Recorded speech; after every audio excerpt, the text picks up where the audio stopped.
Hey, what's up, Michael? How you doing? Very good, very good. How's your day Sorry, going man. today? No problem.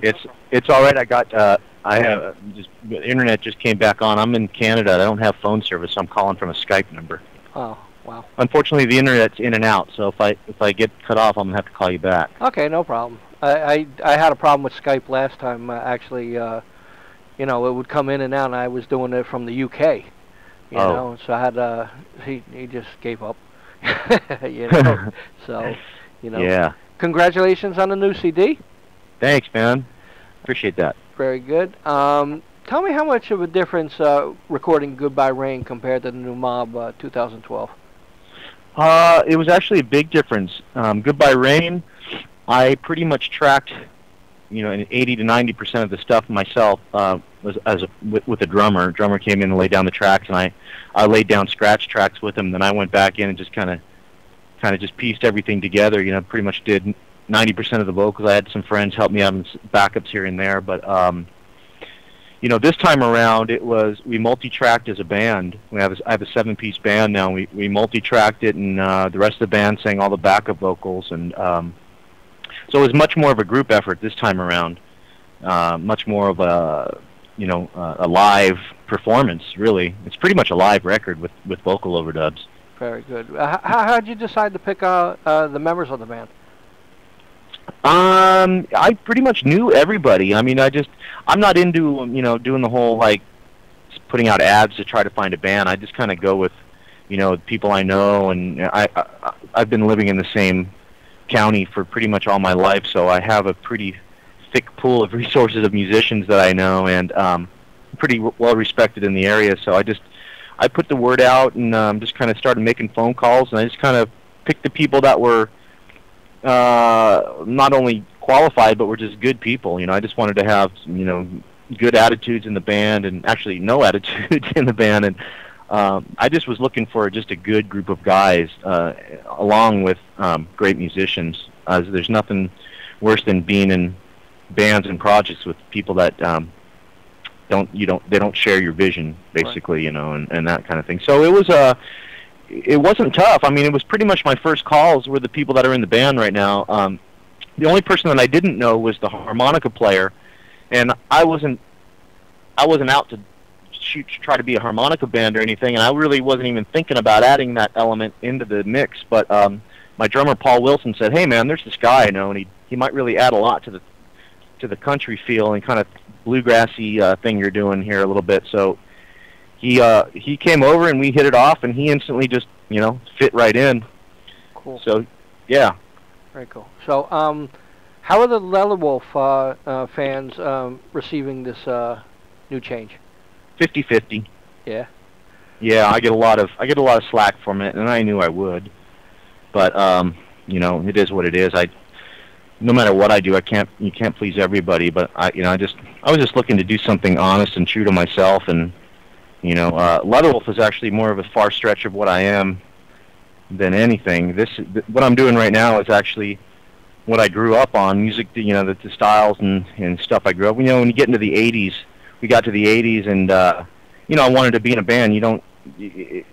Leatherwolf kind of came about, and you know, I like metal, but you know, at the time in the '80s, I mean, I was all about that. You know, Priest and Maiden and all that. You know, but you know, I didn't expect anybody to really jump up and down over it as far as the metal crowd. But there are some people that are really digging what I'm doing, and I do my shows, and I still get a lot of the old crowd that used to come to the Leatherwolf gigs come into these gigs.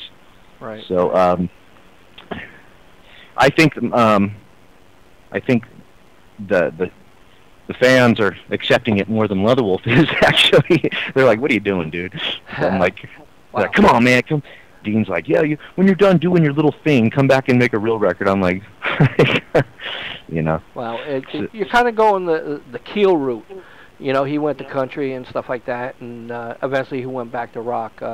Is Leatherwolf finished now, or what's up with that? No, we still do some shows, and we do some gigs here and there. We just finished this live DVD up.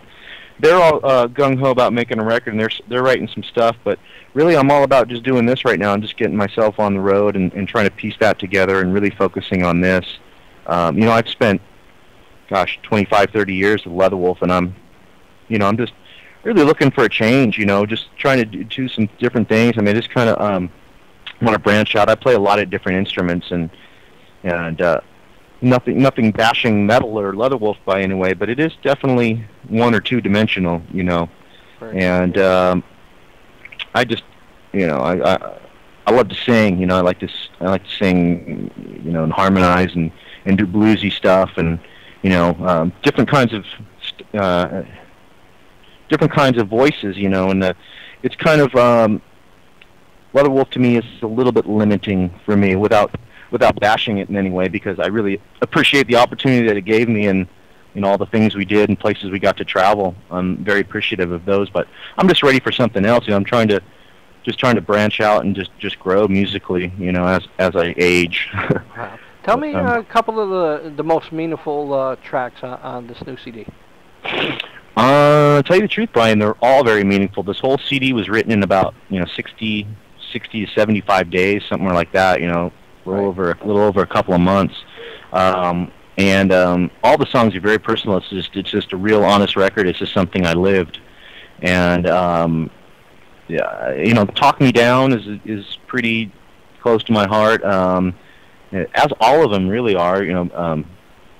I can't think of one that would be that wouldn't be close to me. I mean, like you've heard artists say this before. They're all your children. Right. All the songs are your kids, but I can't really pick out one that means more to me, because it all tells a story. The whole record is kind of a story, really, in itself. I'd say, like Talk Me Down, Halo, are some of my favorites. But I'm close to them all. And when I play the songs, when we play live, no one song makes me put more into it or anything. I pretty much lay it all out there when we do shows, and it's a pretty emotional record, and it's pretty personal. When I first started doing it, I was just writing songs for me, and my roommate Dan Lucette, who's also in the band, he was like, "Dude, you got something really good going here. I think you should record this." And I was like, "Yeah, I'm not really looking to be that personal and put myself so out there, but it kind of just ended up, that we got the guys together, and we rehearsed in our living room, and just kind of came together as a unity and as a band. And I really like it. I mean, it's just the camaraderie I have with the band, and it's something pretty special to me. But there's really no one song or two songs that I'm more close with. Depends. Like sometimes I'll be in the mood to hear one, and others, Right. When you're doing a tour, will you be touring as a country band or what? I don't like to put that kind of label on it, but I don't know if a tour as a country band. With the instrumentation, basically they're just pop songs, but the instrumentation with the dobro and the mandolin and the harp and pedal steel, it definitely lends itself into a country record. Not that I was setting out, I'm going to go make a country record or anything, but I just wrote, whatever came out, and I gave the band the freedom to do whatever they wanted with the parts they wrote. Right. And that's what we got. That's what came out. And I have, a lot of people saying, "Yeah, you went country." And well, I didn't really set out to go that way. I just kind of opened up my heart and opened up my guitar case and see what happens here. Yeah. And that's what happened. I think that's I know a lot of fans aren't open-minded and stuff like that, but I guess any artist would want to try something different anyway if they had the chance to. Yeah, I mean, it's not like I had this big successful thing that I had to stick to my guns or I'm going to lose a fan base. It's Leatherwolf had some success, but we're definitely not a household name, and I'm definitely not. I'm trying to gain a new fan base, really. So I'm not trying to. Not so much trying to appeal to the Leatherwolf fans or the hard rock fans. I'm just playing music, just playing some honest music and having some fun with it. So I'm not really setting out to win over any demographic or anything. There's really no agenda there like that. I'm set out trying to be a country artist or anything like that. It's just You know, they're just songs, and then it ended up just being that. Right. You know, I threw it up to the wind, and I said, okay, guys, there's 7 of us here, and we got a lot of different influences and backgrounds, and I think we could make something unique and kind of different than what I've ever done before. I'm not saying I'm not rewriting or reinventing the wheel or anything, but for me, it's, you know, it's a new direction. Although I grew up on this music, and you know, before metal and before hard rock, I was, you know, as a kid, I was Jim Croce, John Denver, Eagles kind of a guy.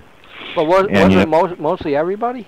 Yeah, really, you know, and I remember Columbia House, and they're like some of the albums I got first. Yeah. You know. So. Yeah. And it feels real comfortable and genuine to me, you know. And when I go and do these Leatherwolf gigs, that's when I really feel like I have to, you know, get into the persona of it and actually, you know, see if these shoes fit anymore. Although, you know, I get up and I do the Leatherwolf stuff, and it feels really good, and I have a good time. The energy's good. The crowds are great.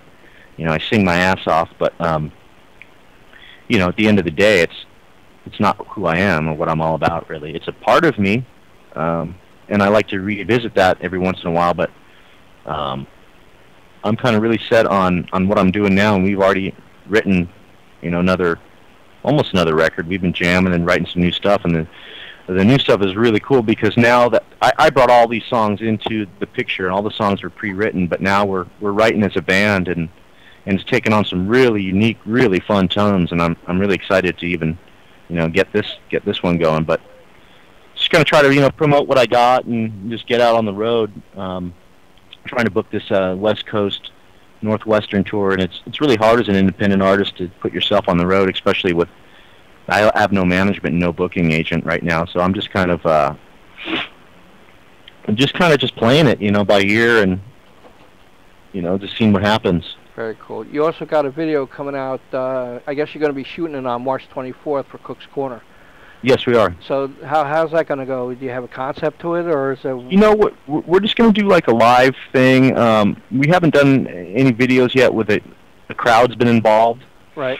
When we play on a record, you know, it's kind of sterile because we're just, you know, the band just kind of learned the songs and we went and recorded them. But now that we're vibing on the songs and we play, I mean, people are getting moved in a way that I've never seen from any music I've written. So I get a great reaction from the crowd, and it's a really cool thing. So I'm looking forward to capturing the vibe of people in the video to see what happens with that. Sure. So the concept is really just, you know, we're just going to just jam live and, you know, get as many people as we can out there to, you know, feed off their energy. Great. Well, I congratulate you on the new CD. Well, thank you. Would you like to say anything to your fans out there? Well, you know, like I said, I'm just, I'm trying not to, I'm trying to be real to myself, but also, I don't want to say that, I don't want to put this the wrong way. You know, careful what you say in an interview. It comes out spicy, you know. I just want to say, you know, for the people that are digging what I'm doing, I appreciate that, and for giving me the space and the arena to do that in, and people that are responding in a positive way, I really appreciate that. And you know, I'm just looking forward to coming out across the country and getting this. I haven't really toured America in quite a long time. Leatherwolf hasn't really we've done some Weekend Warrior stuff around the country, but we've never actually been on the road for a while. A few years ago, we went to Europe and did a small European tour, but I'm really looking forward to getting on the road and making hotels my residence. Thanks a lot, man. I appreciate you talking to me. All right, Brian. Thank you. Oh, and you can also pick up the record. I mean, if anybody wants to help us out, you know, help an independent artist out and buy the record, go to MICHAELOLIVIERIBAND.com, and that would be much appreciated. And you know, check out the latest video we did, More Than I Do, on YouTube or our website, one of the two. But that's about it. Thanks a lot, man. All right, Brian. Bye-bye. Bye.